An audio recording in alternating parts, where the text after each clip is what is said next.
qui va s'imposer à la rampe. C'est Pogacar.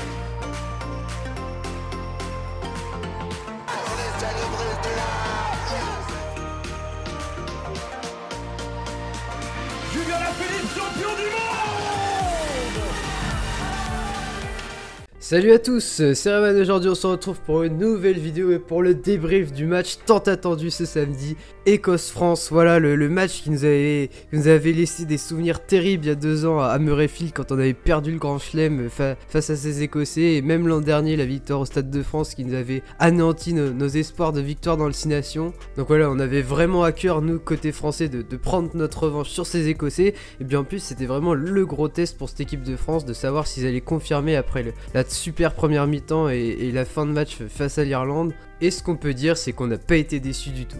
D'abord on va revenir un peu sur ce qui s'est passé pendant la rencontre. Alors franchement comme d'hab à Murrayfield, ambiance au top, l'entrée des joueurs sur le terrain, le Flower of Scotland, c'est toujours aussi extraordinaire. Et là premier coup d'envoi, Romain Ntama qui tape directement en touche. Alors là bizarre vraiment, il y a eu 1 ou 2 flashs de 2020 qui sont repassés, mais bon tout va bien après. 2 essais du 15 de France dans le premier quart d'heure, 2 essais magnifiques avec une relance de Dupont de 80 mètres, mais c'est n'importe quoi, j'ai plus les mots pour qualifier ce joueur. C'est absolument extraordinaire ce qu'il a fait Dupont. Derrière Bay qui a des mains d'un 3/4 centre néo-zélandais, c'est trop. Et les Français qui marquent 2 superbes essais, et vraiment on était super bien parti dans la rencontre. Derrière ça a été beaucoup plus compliqué pour les Bleus, avec les Écossais qui ont peu à peu pris le dessus dans le combat. Ils ont su pourrir les rucks, pourrir les mêlées, tout ça pour bien nous emmerder comme ils savent le faire. Et on a eu un essai de Darge, franchement il n'y a rien à redire, si ce n'est la défense de Gelon, on en reparlera après. Et après on était vraiment sous pression côté français, et la relance incroyable de Van der Merwe et l'essai quasi tout fait et l'en avant de Stuart Hogg, là vraiment ça a été un gros tournant pour moi, parce que là l'Écosse avait l'occasion de nous mettre un coup de massue sur la tête et de repasser devant au score juste avant la mi-temps, et non, heureusement pour nous Hogg nous a offert ça. Et puis ensuite juste avant la mi-temps, magnifique essai de Fickou, un essai franchement j'avais plus vu ça depuis des années, vraiment c'est un essai de U10, un mec qui prend la balle et qui fait toute la largeur et qui va marquer.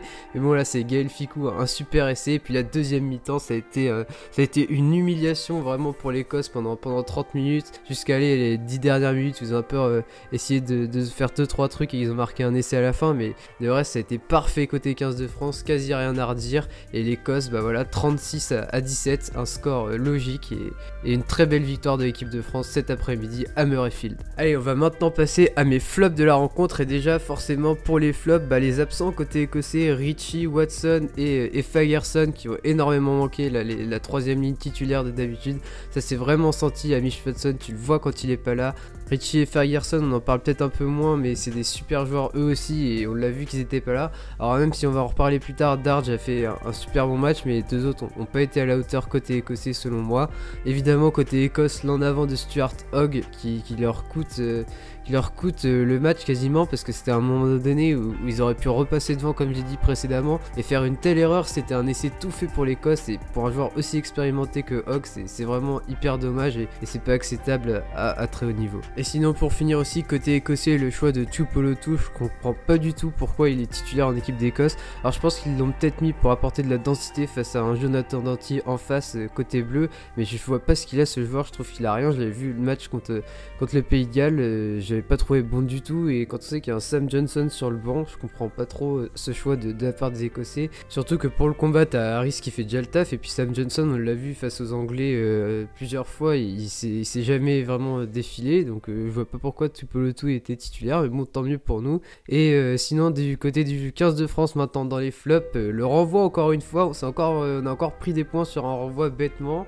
Là va vraiment falloir corriger ça, c'est pas acceptable, c'est trop bête après un essai comme ça, un essai superbe de perdre des points comme ça bêtement sur un renvoi à la con. Et sinon évidemment celui qui est vraiment passé à côté de son match, c'est Melvin Jaminet, que ça soit dans les coups de pied où il trouvait des touches de 5 mètres, les coups de pied, même s'il y avait énormément de vent face au poteau, il y en a un c'est 20 mètres en face et il la rate en début de match. Il était vraiment pas dedans Melvin Jaminet. Sur les ballons ça a été très compliqué aussi, et puis même en première mi-temps il essayait de se racheter, tu vois, il essayait de participer au jeu, tout ça, vraiment essayer de se donner. Et le problème c'est qu'il était mal placé à chaque fois, et on a perdu des fois des batailles de gain de terrain à cause de ça, parce qu'il était mal placé, et même nos placements défensifs ont été un peu perturbés avec ça, parce qu'on n'avait pas de couverture, et à certains moments on s'est fait prendre bêtement, parce que Melvin Jaminet voulait trop aller devant, se racheter on dirait de ce qu'il avait raté. Alors j'ai pas envie de lui tomber dessus du tout à Melvin Jaminet, hein, il apprend, c'est normal, c'est son premier 6 nations en tant que titulaire, il a que 22 ans, faut pas oublier que l'an dernier il jouait encore en Pro D2 avec Perpignan,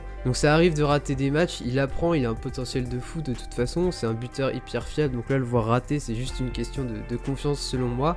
Et après le problème c'est que Galtier il a mis quand même pas mal de temps avant de le sortir et faire rentrer Ramos, et le problème dans ce cas là c'est quel message t'envoies à Ramos, parce que Ramos lui aussi il est jeune, lui aussi il est plutôt bon avec Toulouse quand même, et à chaque fois qu'il joue avec le 15 de France il a pas fait d'énormes erreurs, et là vraiment laisser un Jaminet qui était en perdition complète durant ce match et pas faire rentrer Ramos, c'est vraiment un message compliqué que t'envoies à l'arrière toulousain. Et donc voilà, à la fin il l'a fait rentrer 10 minutes, mais c'était vraiment le strict minimum pour Thomas Ramos. Sinon du côté des flops, on a aussi Anthony Gelonge qui a pas été au niveau du match qu'il avait fait face à l'Irlande. Il est coupable sur l'essai de Darge, et vraiment il a pas été très bon au plaquage, je crois qu'il fait un 15/20 à la fin, donc c'est pas bon du tout pour un troisième ligne de ce niveau. Après on sait qu'il est bon aussi, là il est passé à côté, mais bon va pas falloir passer trop à côté, parce que quand on connaît la concurrence qu'il y a en troisième ligne, en plus quand Olivon va revenir, tout ça, c'est directement le poste de Gelonge qui est en jeu, donc vraiment pas falloir rater trop de matchs Anthony, falloir faire attention. Sinon du côté des tops maintenant, la seule satisfaction côté écossais de ce match c'est Darge, le troisième ligne, et on peut se dire déjà que l'Écosse a un successeur à Hamish Watson pour les années à venir, mais bon l'Écosse voilà, c'était un match compliqué, ils ont essayé de tout faire vraiment pendant le début de match pour nous sortir du match complètement comme ils avaient fait en 2020, que ce soit les poussées des piliers en mêlée qui poussaient en travers, les mecs qui tenaient les joueurs français dans les rucks, ils ont tout fait pour nous faire péter un câble. Ça a marché pendant une dizaine de minutes pendant la première mi-temps, allez un petit quart d'heure, et bon derrière le 15 de France s'est vite repris, et là bah y a pas photo, il y a clairement une équipe avec beaucoup plus de talent que l'équipe d'Écosse, et quand tu regardes sur la feuille de match, il y a pas beaucoup de joueurs français que tu échangerais contre des Écossais, et au final le score il est logique. Et du côté du 15 de France, bah évidemment tout le reste de l'équipe, c'est un match encore super solide qu'ils ont fait. Baye et Marchand ils ont été incroyables, Antonio un peu moins bien, Willem C il est au rendez-vous comme d'hab, Woki il joue en troisième ligne, en deuxième ligne il s'impose, il progresse de plus en plus, il est super bon.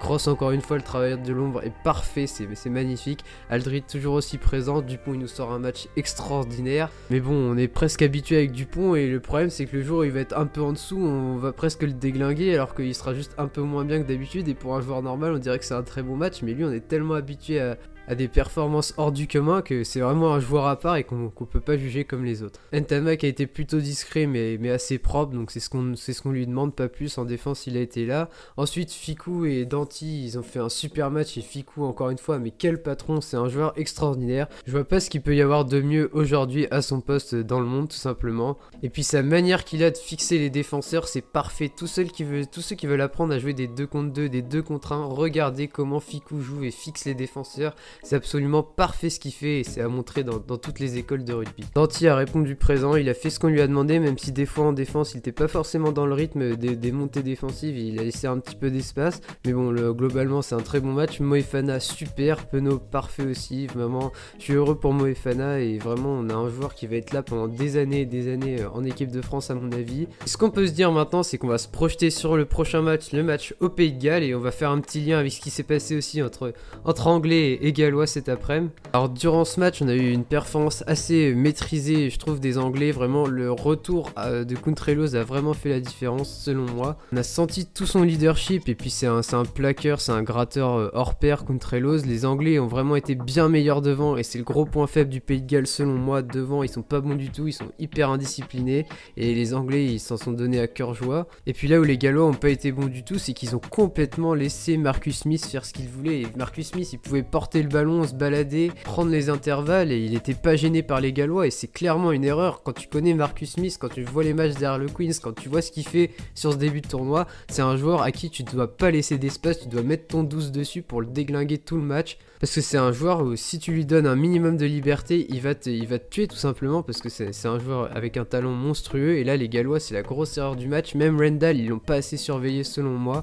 Et donc côté anglais on a vraiment une nouvelle charnière qui s'impose, même Rendall a été très bon selon moi. Marcus Smith a été le joueur du match, il a parfaitement fait jouer ses coéquipiers, il a toujours donné des ballons dans le bon tempo. Face au Perche, il a été présent, même s'il en rate une ou deux, il a fait son match. Et après, au niveau des points faibles et des points forts de ces deux équipes, ce que j'ai retenu dans le match, c'est que des fois, il y avait des problèmes défensifs sur la ligne arrière côté anglais. Alors devant, c'est parfait, c'est super ce qu'ils ont fait aujourd'hui, mais derrière, ce que c'est au niveau des ailiers ou même au niveau du deuxième centre, il y a des espaces, il y a des montées très rapides, mais qui laissent pas mal d'espace pour les adversaires, et notamment sur les sautés, les Gallois ont souvent mis en difficulté les ailiers anglais. En plus, quand t'as un Josh Adams et un Liam Williams qui avaient du feu dans les jambes comme ça aujourd'hui, et ça c'était le gros point positif côté gallois, et ce qui leur a permis selon moi vraiment de remonter dans ce match en deuxième mi-temps, c'est la bonne forme de Josh Adams et les relances de Liam Williams. Et ça c'est vraiment le gros point positif côté gallois, c'est derrière ça tient la route on va dire globalement, même Tompkins il a été très bon. Et donc voilà, le gros point faible pour moi du côté gallois c'est devant, et c'est là où on va devoir leur faire mal dans 2 semaines au Principality Stadium. Moi je pense que la France va le faire, je vois pas, le Pays de Galles a vraiment trop de carences, il y a trop de choses qui vont pas dans cette équipe sur les matchs que j'ai vus ces derniers temps. Après vu que c'est chez eux, c'est toujours qu'ils vont répondre présent dans l'envie, et ils vont pas lâcher, et ça sera dur de les battre. Mais bon, si l'équipe de France répond présent, je vois pas comment on pourrait perdre là-bas.